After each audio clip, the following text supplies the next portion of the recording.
মা-বাবাদের উৎসাহটা আজকাল অন্য ধরনের। কিভাবে আমার বাচ্চাটা নাম করবে সেটা। এরকম স্বপ্ন দেখতে তো সবসময় ভালো লাগে। আর আমরা তো শিল্পী, আমরা তো কখনো বড় হই না, আমরা ছোটই থাকি। সমস্ত কিছুই করেছি আমরা, মানুষের সঙ্গে যোগাযোগ করেছি। তখনও প্রেম ছিল, তখনও ভালোবাসা ছিল, তখনও সঙ্গীত ছিল, তখন আপনি বিকেলবেলা স্কুল থেকে এসে আবার বসে যাওয়া, সেটা অনলাইন ক্লাসই হোক বা ভিডিও গেমসই হোক বা যে কোনো অনলাইন গেমই হোক, আজকে এগুলো চলছে, সেইগুলোতে তো ঘোরদৌড় আগ্রহটা হচ্ছে শিশু চলচ্চিত্র তো হয় না। তো আশা করছি মানুষ আমাদের যতগুলো চলচ্চিত্র হয়েছে, আমি শিশুদের নিয়েই কাজ করি, প্রচুর অ্যাওয়ার্ড এসছে। রিসেন্টলি স্যান্টিয়াগো থেকে এসছে, বাংলাদেশ থেকে এসছে। তো আশা করছি বইটা একটা জায়গায় যাবে, মানুষ নেবে, হয়তো নেয় আমাদের প্রতিটা বই। এবং শিশুদের ভেতর যেটা হচ্ছে, ওদের কালচারটা কিন্তু একদম ওয়েস্টার্ন কালচারে চলে যাচ্ছে, সেটা যাতে না হয়। আমাদের দেশ অনেক সম্পদে সমৃদ্ধ, সেই জিনিসটা যাতে শিশুরা জানতে পারে, সেই প্রচেষ্টাই আমরা করে যাচ্ছি আর কি। বর্তমান সময় মোবাইলে বাচ্চারা খুব আসক্ত। সেই জায়গা থেকে সিনেমা হলে এই দায়িত্বটা কি মা বাবারা নেবে? সিনেমা হলে গিয়ে এরকম মুভি দেখানো তো তাদের দায়িত্ব। মা-বাবাদের উৎসাহটা আজকাল অন্য ধরনের। কিভাবে আমার বাচ্চাটা নাম করবে সেটা। কিন্তু আমরা চালিয়ে যাচ্ছি যাতে বাচ্চারা এটা বুঝুক আর কি। আমাদের দেশের, যেমন আমরা ফেলুদাকে নিয়ে করেছি স্টোরি, পুরো গল্পগুলো ওদের দিয়েই ক্যারেক্টারগুলো করিয়েছি যাতে ওরা ইন্সপায়ার্ড হয়। এই যে মিস্টার বিন, কেন টেনিদা রয়েছে, এই টেনিদাকে নিয়েও আমরা বাচ্চাদের দিয়েই করিয়েছি ক্যারেক্টারগুলো। বাচ্চাদেরকে দিয়ে কেন? বড়দের দেখুন, বড়দের অনেক রকম গল্প তো হয়, নানা ধরনের গল্প হচ্ছে। শিশুদের ওপর গল্প কজন করছে? কেউ তো করছে না। দর্শকদের কি বলবে? দেখি রিয়াকশনটা কি হয়, সেটাই তো আশাবাদী হয়ে আছে। কবে আসছে? আজকেই তো এটা 25 মিনিটের বই, একটা শর্ট ফিল্মই তো। আজকেই এটা তো আমরা করে দেবো। কেমন লাগলো কথাটা না, মানে তোমরা বোধহয় বুঝতে পারবে কি পারবে না জানি না, তোমরা সবাই বাচ্চা। মানে যে সময়কার কথাটা বলা হচ্ছে, সে সময় আমরা তোমাদের মতো কি তোমাদের থেকেও ছোট ছিলাম।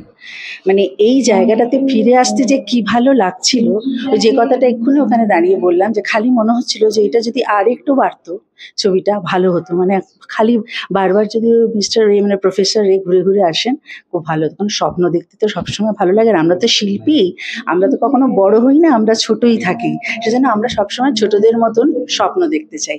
এই স্বপ্ন দেখিয়েছেন বলে পরিচালিকাকে অনেক অনেক অনেক ধন্যবাদ। খুব ভালো লেগেছে। ভালো থেকো সবাই, ধন্যবাদ। এরকম একটা সিনেমা কতটা এক্সপায়ার? ভীষণ ভীষণভাবে।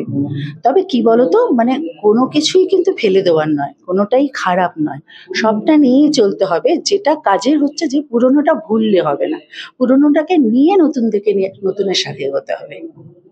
প্রফেসর রে যেন রে ছড়াতে পারেন এরকমভাবে, তার রে আমাদের স্পর্শ করুক। এক্স রে বা অন্য কিছু, অন্য রে থেকে এই রেটা অনেক বেটার, কারণ এটা আমাদের সত্যি সত্যি জ্ঞানের আলোকে বাড়িয়ে দেবে। এবং আমার মনে হয় যে একটা কোথাও এই আন্তরিকতাটা দরকার, মানুষকে না জানতে হবে সবটা। না জানলে ক্রমশ আমরা শুধুমাত্র ওই বোতাম টিপে জানাটা নয়, কারোর সঙ্গে ইন্টারাকশনের মাধ্যমে আমরা কথা বলতে ভুলে যাচ্ছি। সারাক্ষণ একটা যন্ত্রের দিকে তাকিয়ে থাকছি, সারাক্ষণ একটা ওই যে মাথা নিচু করা, এইটা আমার পছন্দ নয়। মাথাটা উঁচু করতে হবে, অন্তত সমান্তরাল জায়গায় তো রাখতে হবে, যাতে সামনের মানুষটাকে আমি দেখতে পাই। সারাক্ষণ যদি মাথা নিচু করে থাকে, আমি সারা পৃথিবীটাকে দেখবো কি করে? আমরা আকাশ দেখতে ভুলে যাচ্ছি, আমরা উড়ন্ত পাখি দেখতে ভুলে যাচ্ছি, আমরা ফুলের সমাহার দেখতে ভুলে যাচ্ছি। এগুলো কেন হবে? তো এটাও তো ইন্টারনেটও, প্রত্যেক টেকনোলজিকে অস্বীকার করতে পারবো না আমরা কেউ। আজকে ইন্টারনেট শুধু না, এআই চলে এসছে, আরো অনেক কিছু হবে পৃথিবীতে হয়তো, তখন হয়তো আমরাও থাকবো না। কিন্তু আমরা যখন টেলিভিশনও ছিল না, যখন মোবাইল ফোন ছিল না, তখনও কিন্তু আমরা সমস্ত কিছুই করেছি। আমরা মানুষের সঙ্গে যোগাযোগ করেছি, তখনও প্রেম ছিল, তখনও ভালোবাসা ছিল, তখনও সঙ্গীত ছিল, তখনও আকাশে সূর্য উঠতো, তখনও অস্ত যেত, তখনও সমুদ্র ছিল, তখনও উত্তাল তরঙ্গ ছিল, সমস্ত কিছু আমরা সবটা উপভোগ করেছি। এখন কোথাও একটা খাবার খেতে গেলে খাবারের স্বাদের থেকে আগে সেটা ছবি তোলার দিকে বেশি নজর মানুষের। আমার মনে হয় এইটাই অরিজিনালিটিটা হারিয়ে যাচ্ছে ভীষণ। সেইটা থাকলে বাকি সবটাকে মেনে নেওয়া যায়, কোনো অসুবিধা হয় না। পৃথিবীর মতন চলবে, তার মধ্যে মানুষ যাতে মানুষের মতন চলে, তাহলে মানুষ পৃথিবীটাকে ধ্বংস করতে পারবে না। সেটাই সব থেকে বড় পাওনা। আমার মনে হয় এই ধরনের ছবি হওয়া দরকার। আজকের জেনারেশন যারা সবসময় টেকনোলজি ফোনে ডুবে রয়েছে তাদেরকে কি অ্যাডভাইস? অ্যাডভাইস আমি দিলেও কিছু হবে না।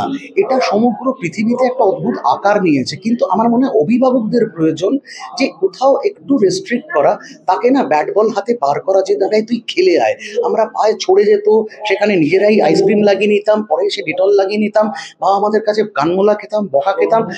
আজকে তো সেটা হারিয়ে যাচ্ছে। সবটা হোক, বাইরের পৃথিবীটা যখন হাতের মুঠোয়, সেটাকে জানার অধিকার আমার হয়ে গেছে। কিন্তু তার তৎসহ পাশাপাশি আমার মনে হয় যে কোথাও একটা বিকাশ দরকার মানসিক।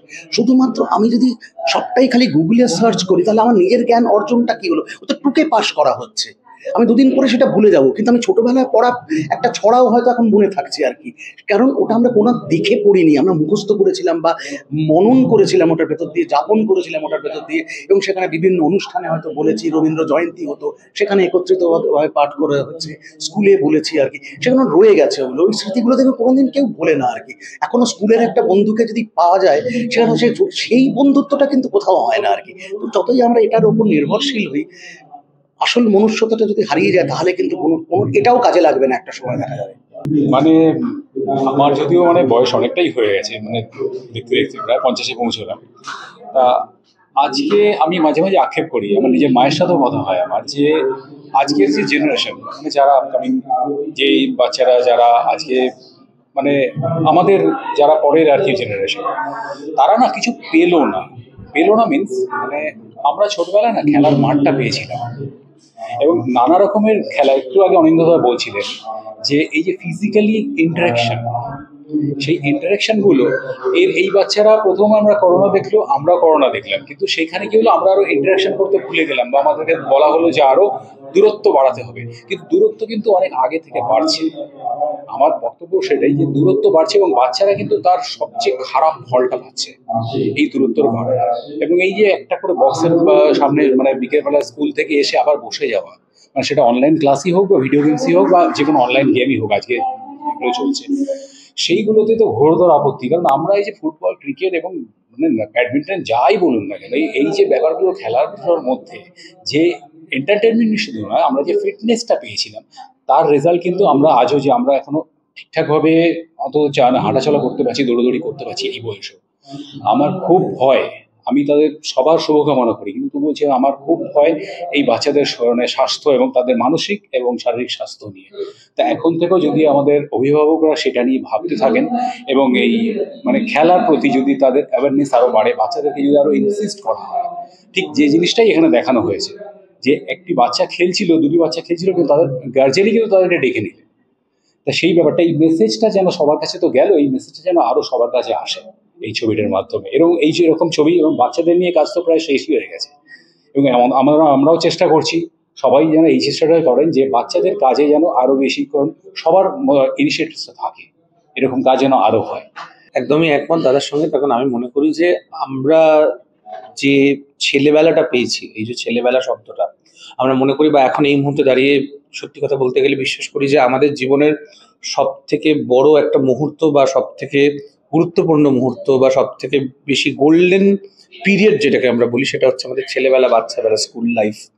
যেই সময়টা আমরা একটু একটু করে আমাদের জীবনটাকে বুঝতে শিখি, সেই জায়গাটা না আমার মনে হয় বোধহয় কোথাও গিয়ে এখনকার যারা বাচ্চা, তারা দে আর ভেরি মাচ মেকানাইজড হয়ে যাচ্ছে বিষয়টা।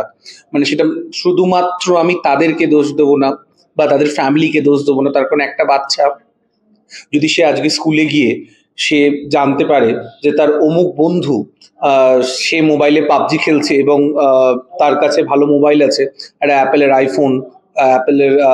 আইফোন 16 আছে, তার কাছে একটা স্যামসাং এর A2 বা A1 এরকম কোনো একটা সিরিজ, তখন সে সঙ্গে সঙ্গে তার বাবাকে গিয়ে বলে যে তারও আইফোনটা দরকার, তার কারণ সে পাবজি খেলবে।